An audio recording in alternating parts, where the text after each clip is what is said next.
We can't have nice things, Uncle Buck. We're not allowed. We should just. There we go for thinking that in the middle of the summer, I can have, for in the middle of June, I can turn off the Grizzlies PR notifications because it was announced that Zach Edey re-injured his left ankle and he's going to have surgery. And he is likely, let me find I had it pulled up. The Memphis, well, no, it went away. Nah, I don't care. It says they came out to say later. Not the Grizzlies didn't issue a timeline, but most people think that it came out that people reported that he would miss the start of the season. Yeah. Rusty said 6 to 8 months in our group chat. Like God. Is humans you are put it not very, supposed to be that big. Thank you. Like, I mean, it just is what it is. You know, one of my favorite Chris Vernon bits that he did about, and I don't even think he was talking about Zach Edey. This is way before Zach Edey. But he was like, you know, back in Roman times, your gladiators were never the tallest people. Those people were picking apples. You know, like your athletic, the people we thought to be athletic were, you know, average build, muscular, not lanky and slow. 5'10" and a half. Yeah. Like imagine if Boban would have been the main character in Gladiator 2. Like, no, that's just not true. That's not how it was. You don't give ideas like that away for free, my friend. That's great. Oh, yeah. Maybe I've got a screenwriting. But all my movies will feature Boban. Man, Boban, who's in Happy Gilmore 2. I can't wait for Happy Gilmore 2. We'd have a whole pod about that. So here's Rusty, big guy, recurrent ankle sprains on a team, ultra conservative with injuries. Corver took 3 to 4 months of this. He thinks Edey's going to be out at least 4 to 6 months, up to 8. So 4 months would put you at the start of the season. I mean, it might be December. So, oh my God. So with him likely to miss the start of the season, we find ourselves in a situation. Mainly, I guess we can't trade him. Yeah, it means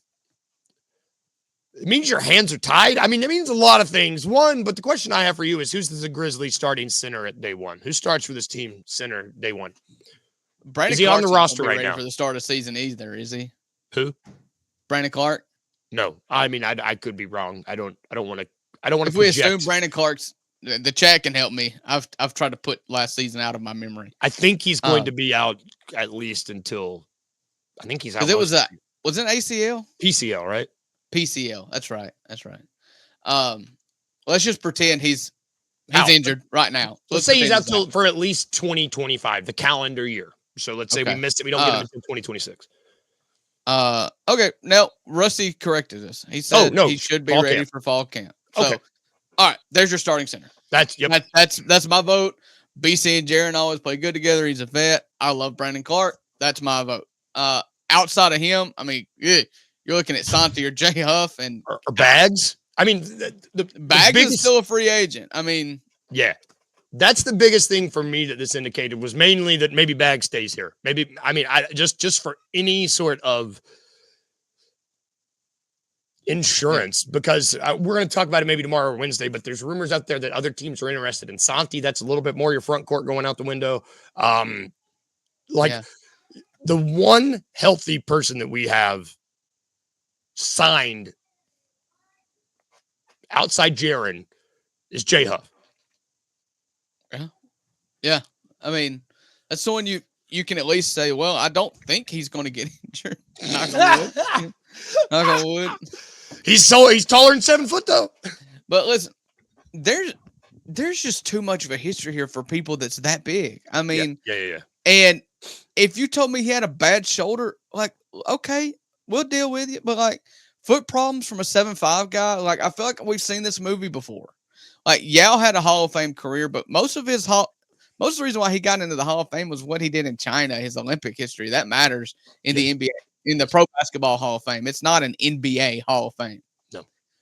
But you look at guys like Greg Oden, it's always feet, man. Like Marc Gasol had a Liz Frank injury. It happens more regularly with big guys.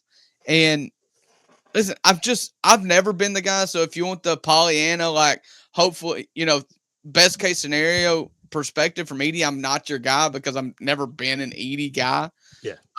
But like this is, I feel like you can look in history books, and if he rebounds and has a 12-year career in which he makes a couple All-Star team, like has a Marc Gasol's kind of trajectory, like accolades, an all defensive team, maybe a DPOI, a couple of All-Star games. Like, I think that's a good expectation for Edey, their fan.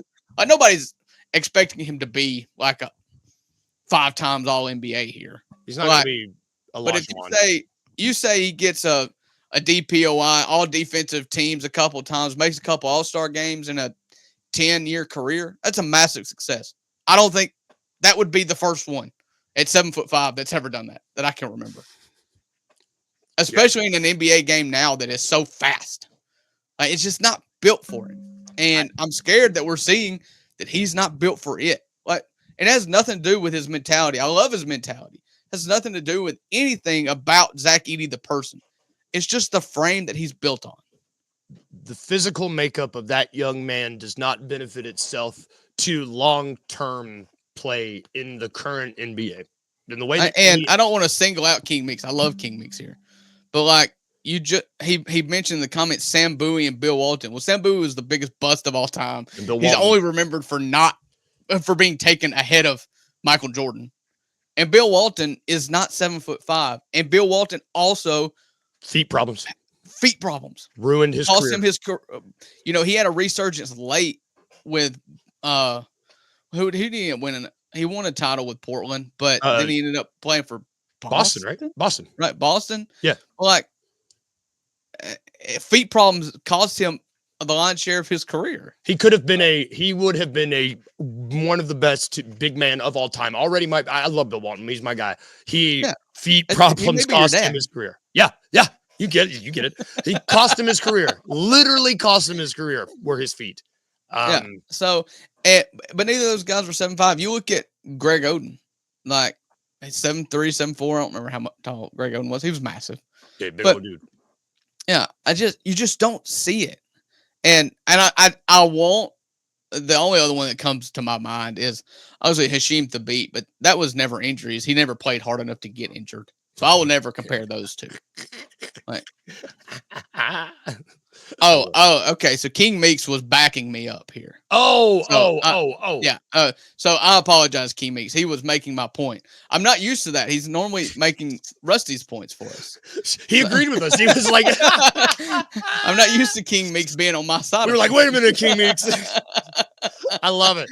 So I was like, surely he's not making a Sam Bowie reference as a pro for Zach Edey. We didn't know what to do. We were like, hold on. Yeah. Sorry, I should have saw through that. My simple mind this early. Hey, shot arrows at King Meeks undeservedly. You need to get mesh, man. The mesh helps your brain. Lets that brain breathe a little bit. That's right.